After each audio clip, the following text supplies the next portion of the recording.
రుద్ర నమక చమకాలలోని కొన్ని ముఖ్యమైన విషయాలను తెలుసుకుందామండి.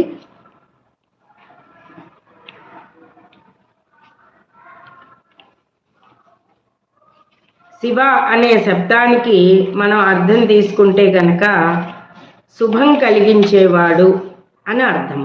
అయితే ఇటువంటి శుభకరుడైన శివుడిని, మంగళకరుడైన అయినటువంటి పరమేశ్వరుడి యొక్క రూపాన్ని గనక మనం తలుచుకుంటే ఈయనేమిటి, ఈయన్ని పూజించడం ఏమిటి అని అనుకుంటారట అందరూ కూడా. అది చాలా తప్పు. ఇల్లు నిండాలి, ఈశ్వరుడు ఇవ్వాలి, ఈశ్వరుడు ఇవ్వాలి, ఇల్లు నిండాలి అనే మాట మనం ఎప్పటి నుంచో వింటున్నాం. అంతేకాకుండా ఏ గ్రామంలో అయితే శివాలయం లేదో ఆ గ్రామంలో అక్కడ ఎవ్వరు కూడా వేద పండితులు కానీ, పీఠాధిపతులు కానీ, దేవతారాధన చేసుకునే వారు కానీ ఎవరు కూడా భోజనం చెయ్యరు. ప్రతి ఊరా కూడా తుష్టింబుష్టింగ్రామే అని వస్తూ ఉంటుంది మనకి స్తోత్రాలలో. అలాగా ఆయన ఇవ్వాలి కాబట్టి ఏ గ్రామంలో అయితే శివాలయం లేదో ఆ గ్రామంలో ఎవరు భోజనం చేయకూడదు. అసలు గ్రామంలో దేవాలయం ఉండాలి. అది గ్రామదేవత అయినా, రాముడైనా, కృష్ణుడైనా, ఎవరైనా కానీ ఏమున్నా కూడా శివలింగ అర్చన జరగాలి. ఎందుకు? శివలింగము నుండి వచ్చే కాస్మిక్ ఎనర్జీ రేసు వల్లే విశ్వమంతా చైతన్యం అవుతోంది. శివశక్తాత్మక స్వరూపం అంతా ఒకటే. అటువంటి పరమేశ్వరుడి యొక్క అనుగ్రహం ఎల్లవేళలా ఉండాలి అంటే ఆ రుద్రుడికి అనేక రకములైన మనం ఉపచారాలతోటి, పళ్ళ రసాలతోటి, నీళ్లతోటి, అసుతోషుడు అంటే ఒక్క నీటి చుక్కకి సంతోషించేవాడు అని అర్థం. ఇవన్నీ మనం పూజలు చేస్తాం. ఇక్కడ రుద్రుడికి కోపం ఎక్కువ. అది అరుణవర్ణంలో ఉంటుంది ఆ లింగము. దాని నుంచి వచ్చే ఆ యొక్క వేడిని తాలూకు పాపాలన్నింటినీ దహించి వేసే శక్తి ఉంటుంది.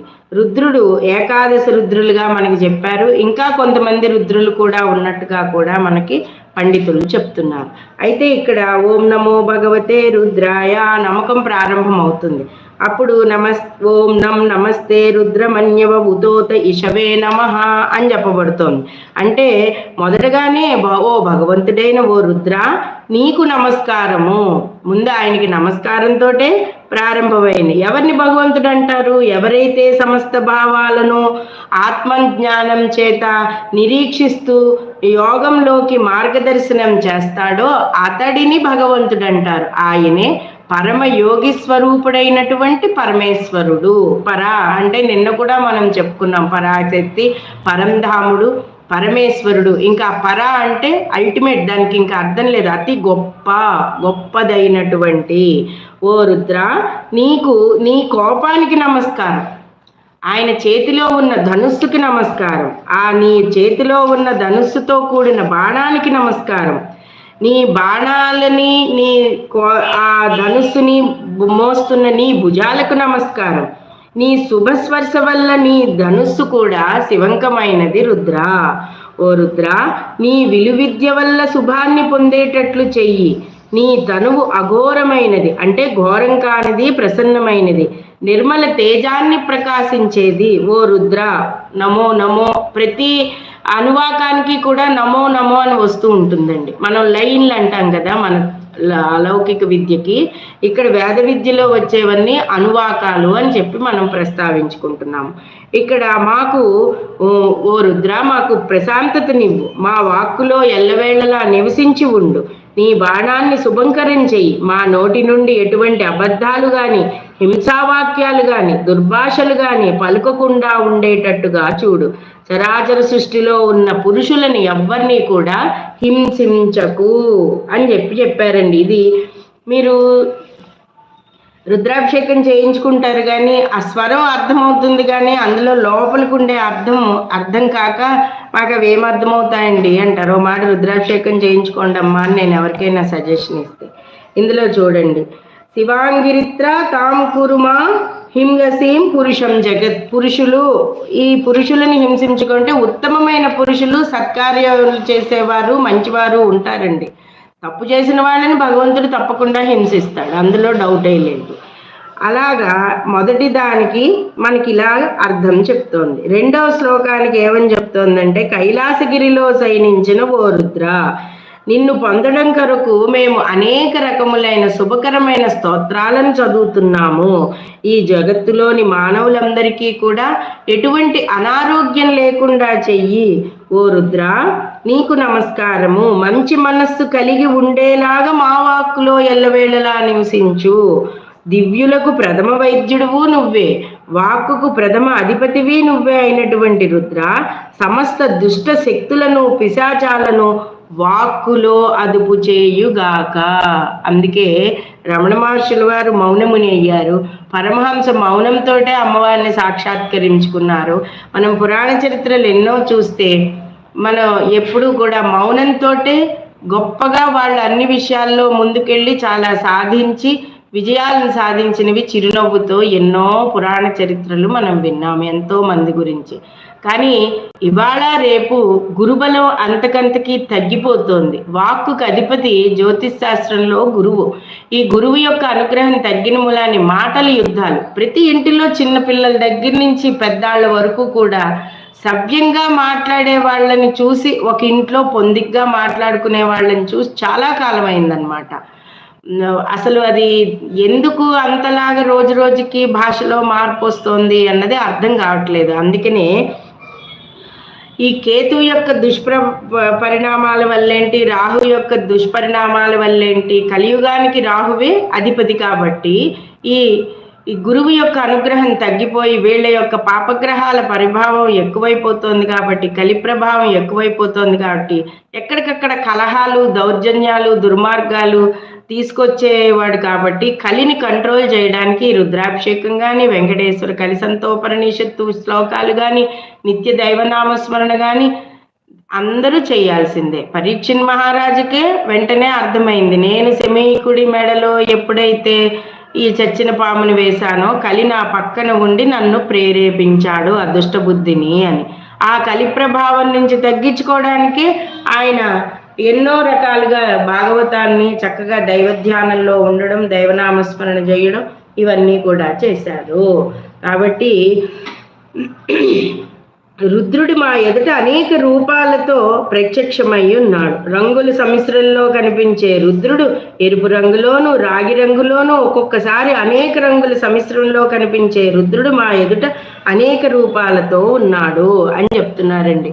ఇందులో వృక్షాలు, సముద్రాలు, నదీ జలాలు, అలాగే రుద్రుడి యొక్క రూపం, శివలింగం యొక్క రూపం, కైలాసగిరి యొక్క రూపం, తర్వాత అనేక దేవతా సమూహాలు, ఇవన్నీ కూడా ఒకటి ఒకటి ఒకటి ఒకటి వస్తాయి. అవన్నీ కూడా రుద్రస్వరూపాలుగా ఎలా మనం చదువుకు రుద్రాభిషేకం చేస్తున్నాం అంటే ప్రకృతిని శాంతింపజేస్తున్నాము. ప్రకృతి కోపించకూడదు, మనకి ప్రకృతిని శాంతింపజేస్తున్నాము. మూడవ శ్లోకంలో చూడండి, అనేక వర్ణాలు రూపాలు గల రుద్రులు 1000 మంది రుద్రులున్నారు. విరిగిన ఎరుపు రంగు గలవారు, నీలకంఠుడైన శివుడికి అభిముఖంగా ఆయన్ని ఆశ్రయించి ఉన్నవారు. అటువంటి రుద్రుడు మాపై కోపించకుండా ఉండడానికి నేను ఎల్లవేళలా ఆయన్ని ప్రార్థించుకుంటున్నాను. కోపకుల చేత, నీటిని తెచ్చే వాళ్ళ చేత, ఇతర జీవుల చేత ఆయనని చేత పరికింపబడుతున్న ఉదయాస్తమయ సూర్యమండల రూపరుద్రుడు మాకు సుఖాన్ని కలుగజేయుగాక. మనం సౌందర్యలహరి ప్రారంభమయ్యాక చాలాసార్లు చెప్పుకున్నాం, పరమేశ్వరుడు నిన్ను ప్రత్యక్షంగా చూసి నీకు నమస్కారం చేయాలి, అస్తమానం కైలాసానికే రాకుండా ఏం చేయాలి, మేము ఎటువంటి పూజలు చేయాలంటే ప్రతినిత్యం సూర్యమండలాన్ని నమస్కరించి నేను కనబడతానని చెప్పారు. అయితే అమ్మవారు కూడా కానీ అమ్మవారికి కూడా సూర్యమండలంలో పరమేశ్వరుడు కనిపించాట. అలాగా చూడండి, ఇక్కడ కూడా మళ్ళీ ఏం చెప్తున్నారు, నీటిని తెచ్చే వాళ్ళ చేత, గోపకుల చేత, ఇతర జీవుల చేత పరిగించబడుతున్న ఉదయాస్తమయ సూర్యమండల రూపరుద్రుడు మాకు సుఖాన్ని కలగజేయుగాక అని చెప్పి స్పష్టంగా చెప్తున్నారు. తర్వాత నీలకంఠుడు, సహస్రాక్షుడు, వర్షించే చల్లని మేఘరూపుడు అయిన రుద్రుడికి నమస్కారము. మళ్ళా ఇక్కడ ఇంకో రుద్రుడి గురించి చెప్పారు. నీలకంఠుడు, సహస్రాక్షుడు, వర్షించే చల్లని మేఘరూపుడైన రుద్రుడికి నమస్కారము. అటువంటి సత్వం అంటే శక్తి గల రుద్రరూపులందరికీ కూడా నమస్కరిస్తున్నాను. ఓ భగవంతుడా, నీ ధనుస్సు 2 కొసలకు ఉన్న వింటి తాటిని తొలగించు. నీ చేతిలోని బాణాలను దూరంగా ఉంచు. అరిషడ్ వర్గాలనే బాణాలు వేసి మమ్ము బాధ పెట్టకు. సృష్టించేది ఆయనే, ఇచ్చేది ఆయనే, వాటిని దుర్మాడేది ఆయనే. అన్నీ సర్వం భగవంతుడే కదా. అందులో అరిషడ్ వర్గాలను జయించే శక్తిని మాకివ్వు. నీ బాణాలను ఆ విధంగా ఎక్కుపెట్టు మా మీద. ఇంకో కోపం చెయ్యకు స్వామి రుద్ర అని చెప్తున్నారు. తర్వాత 1000 కండ్లు 100 అమ్ములు పొదులు గల రుద్రుడా. అటువంటి రుద్రుడు ఎన్ని కళ్ళు ఉన్నాయండి? 1000 కళ్ళు ఉన్నాయి. ఆయన అమ్ముల పొదలు 100 ఉన్నాయట.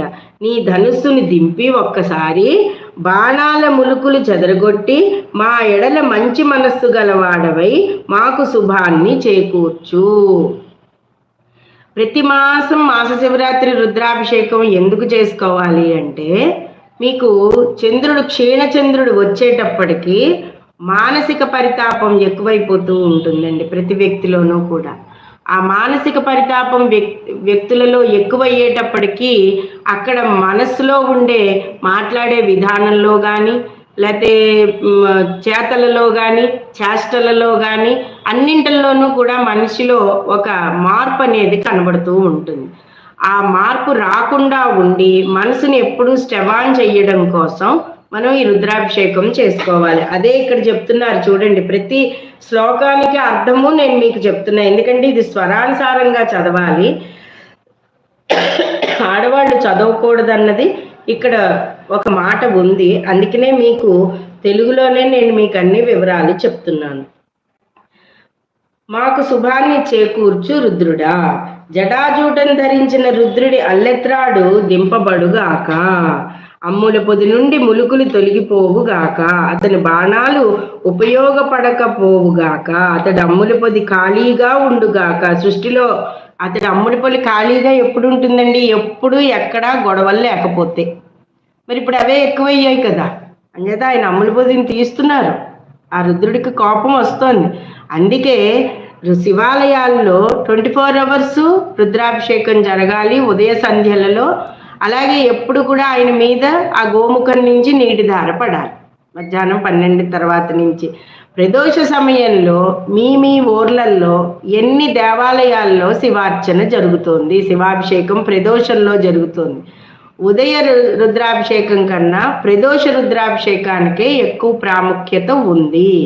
కాబట్టి ఉదయ సంధ్యలలోనూ కూడా రుద్రాభిషేకం చేసుకున్న వారికి ఏ దేవాలయాల్లో అయితే జరుగుతున్నాయో కొన్ని వేల కిలోమీటర్ల దూరం వరకు కూడా, కొన్ని వందల కిలోమీటర్ల దూరం వరకు కూడా ఎటువంటి క్షామం లేకుండా ఆ కాలనీలు కానీ గ్రామాలు కానీ వర్ధిల్లుతాయి. కానీ ఇవాళ కాలంలో సంధ్యా సమయంలో రుద్రాభిషేకం చాలా దేవాలయాల్లో జరగటం లేదు. మీరు అమ్మవారి దేవాలయం పెట్టుకుని అందులో చిన్న స్ఫటికలింగం పెట్టుకున్నా కూడా సంధ్యా సమయంలో ప్రదోష పూజ శివుడికి అర్చన జరగాలి. ఇక్కడ కూడా మళ్ళా చూడండి, నీ చేతిలోని అమ్ముల పొది ఖాళీగా ఉండుగాక. అంటే సృష్టిలో ఘర్షణలు అనేవి జరగకూడదు, అందరూ సంతోషంగా ఉండాలి. ఓ రుద్ర, కేవలం భయపెట్టడానికే చేతపెట్టిన ఎక్కుపెట్టిన ధనుసు ధరించి నీ 2 చేతులకు నమస్కారము. మేము నీ చేతిలోని ధనుస్సును చూసి భయపడుతున్నాం. ఆ ఉన్నప్పుడు ఉండి నీ చేతులు ఇలా ఎక్కుపెట్టి ఉన్నాయి కదా, వాటికి నమస్కారం చేస్తున్నాము. నీ ధనుస్సు నుండి వచ్చే బాణాలు మాకు ఎప్పుడు తాకకుండుగాక. నీ అమ్ముల పొదిని మా నుండి దూరంగా ఉంచు. అంటే మేము తప్పు చెయ్యము, తప్పు చెయ్యకుండా చూసే బాధ్యత కూడా భగవంతుడిదే.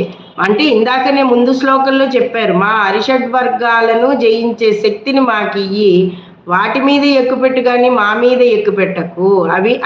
అవి మాలో ప్రవేశించకుండా ఉండేటట్టు చూడు స్వామి అని చెప్తున్నారు. ఇంకిక్కడ నమస్తే అస్తు భగవన్ విశ్వేశ్వరాయ మహాదేవాయ త్ర్యంబకాయ త్రిపురాంతకాయ త్రికాగ్ని కాలాయ కాలాగ్ని రుద్రాయ నీలకంఠాయ మృత్యుంజయాయ సర్వేశ్వరాయ సదాశివాయ శ్రీమన్మహాదేవాయ నమః.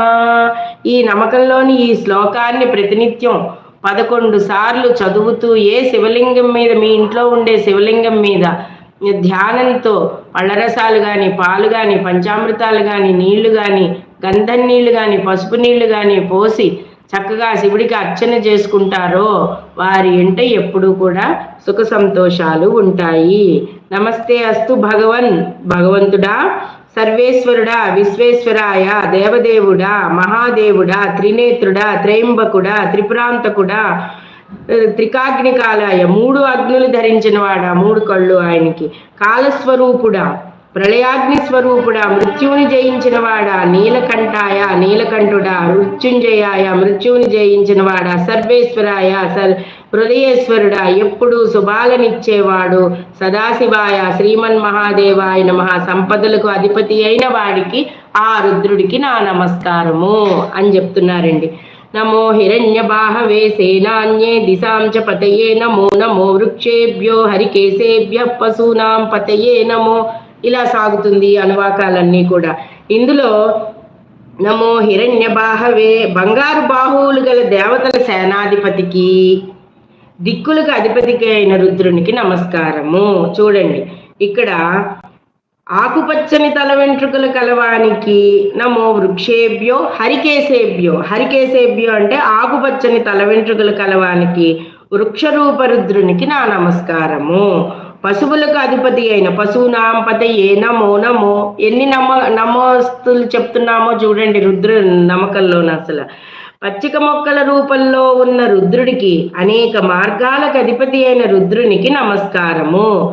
పశువునాం పతయే నమో అయ్యే పచ్చిక మొక్కల రూపంలో ఉన్న రుద్రుడికి అంటే నమస్సస్పింజరాయ త్విషీమతే పదీనాం పతయే నమో నమో అని మళ్ళా వస్తుంది ఇక్కడ.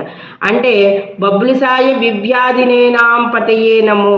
ఎటువంటి వ్యాధులైన అన్నింటి వానికి, అన్నాల అధిపతికి, ఎద్దునెక్కిన వానికి, ఆకుపచ్చని కేశాలు గల యజ్ఞోపవీతం ఉత్తరీయం ధరించిన పోషకుడు అధిపతి అయిన రుద్రుడికి నా నమస్కారము. నమో భవస్య హేత్యై జగతాం పతయే నమో. సంసార తాపత్రయాలను ఛేదించే ఆయుధం లాంటి రుద్రుడికి నమస్కారము. మాసం అయ్యేటప్పటికి రుద్రాభిషేకం చేసుకోండి, మాసం అయ్యేటప్పటికి రుద్రాభిషేకం చేసుకోండి అని అనాదిగా ప్రతి ఒక్క జ్యోతిష్యులు చెప్తూనే ఉంటారండి. పండితులందరూ ప్రతి వ్యక్తికి కూడా రుద్రాభిషేకం.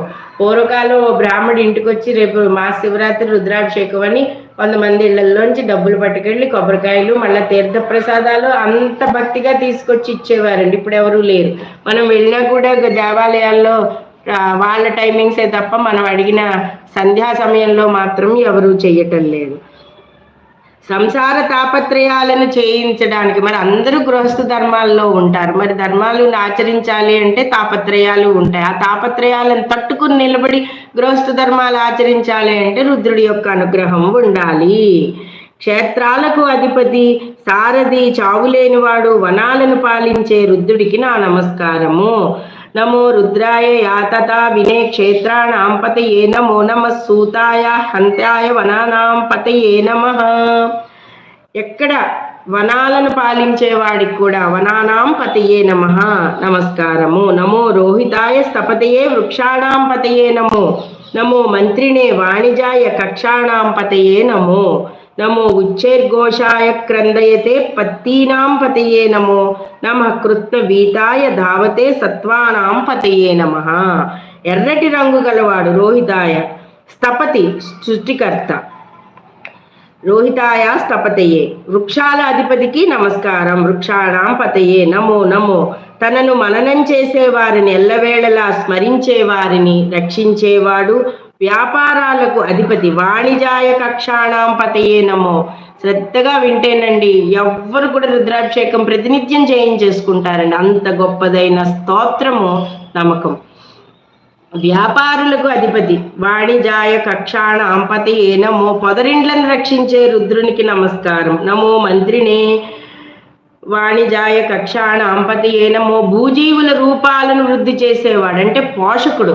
మనం ఇందాకనే చెప్పుకున్నాం, తుష్టిం పుష్టిం గ్రామే. నీటిని, వస్త్రాలను, ఇండ్లను, ఆహారాన్ని వృద్ధిపరిచే అధిపతికి నమస్కారము.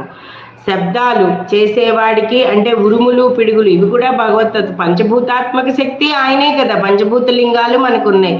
పృథ్వీలింగం, జలలింగం, అరుణలింగం, అగ్నిలింగము, వాయులింగము, ఆకాశలింగము. ఈ పంచభూతాత్మక శక్తి మనకి రుద్రుడే, శివుడే నమస్కారము. పెద్దగా కేకలు పెట్టేవాడికి నమస్కారము, పాదచారులకు రక్షకుడైన వాడికి నమస్కారము. మార్గబంధువు ఆయన మనకి. ఏమని చెప్తున్నారు? నమ ఉచ్చేర్ఘోషాయ క్రందయతే పత్తీనాం పతయే నమో. సమస్త జీవుల చేత చుట్టబడి ఉన్నవాడికి, పరిగెత్తేవాడికి, సత్వగుణం ప్రధానంగా గలవారి అధిపతికి నా నమస్కారము.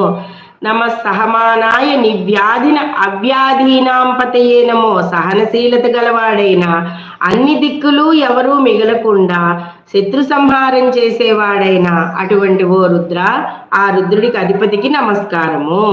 సౌందర్యానికి సంపదకు ఆటపట్టైన వాడికి, శాస్త్రమయ స్వరూపుడికి, ఎప్పుడూ వరలో కత్తి ధరించిన వాడికి, దొంగల నాయకుడికి కూడా నమస్కారము అని చెప్తున్నారు ఇక్కడ. నమో నిషింగణ ఇషుధిమతే తస్కరాణాం పతయే నమో. నమో వంచతే పరివంచతే స్థాయూనాం పతయే నమో. నమో నిచేరవే పరిచయారణ్యానాం పతయే నమో. బాగా దగ్గరలో ఉన్న దొంగ రూపంలో ఉన్నవాడికి, అంటే ఇంటి దొంగలు చూడండి, ఇంటి దొంగలకి, చుట్టుపక్కల తిరిగే దొంగ రూపంలో ఉన్నవాడికి, అరణ్యపతికి నా నమస్కారము. వజ్రాది ఆయుధాలను ధరించి దేహాలను రక్షించే రుద్రుడికి నా నమస్కారము. శత్రువులను చంపగోరే రుద్రుడికి నా నమస్కారము. మోసంతో దొంగిలించే వారి నాయకుడికి నమస్కారము. కత్తులు ధరించి రాత్రులలో తిరుగుతూ కంఠాలు కత్తిరించే వారి నాయకుడికి నమస్కారము. తలపాగా ధరించి పర్వతాలలో తిరిగే రుద్రుడికి నమస్కారము. పొలాలలో పంటలు కోసే వారి నాయకుడికి నమస్కారము. మొత్తం ప్రకృతిలో ఉండే వ్యక్తులు, వ్యక్తిత్వాలు, వ్యాపారాలు, ఉద్యోగాలు, వృత్తులు మనకి అన్నీ కూడా ఇందులో వస్తున్నాయి చూడండి. ఒక్కొక్క అనువాకంలో కూడా ఎంత గొప్పదైన అర్థం ఉందో చూడండి. ఓ రుద్రమూర్తులారా, ఎన్ని రకాల రుద్రులు ఉన్నారో చూడండి. అందుకే ఎవ్వరు కూడా కోపగించుకోకుండా ఉండాలి. ఎప్పుడు రౌద్రభావం అనేది ప్రజల మధ్య లేకుండా ఉండాలి అంటే రుద్రాభిషేకం ప్రతి వ్యక్తి కూడా అవసరమే, చేసుకుంటూ ఉండాలి. దొంగల వల్ల భయపడకూడదు, వ్యాపారంలో నష్టపోకూడదు, మన స్థిమితం ఉండాలి, ఇంట్లో వాళ్ళతో ఇబ్బంది పడకూడదు. ఇన్ని రకాలుగా మనం ముందుకు వెళ్ళాలి అంటే ఎవరి అనుగ్రహం ఉండాలంటే ఆ రుద్రుడి యొక్క అనుగ్రహం ఉండాలి. ఓ రుద్రమూర్తులారా, అమ్ములు ధనుస్సులు ధరించిన మీకు నమస్కారము.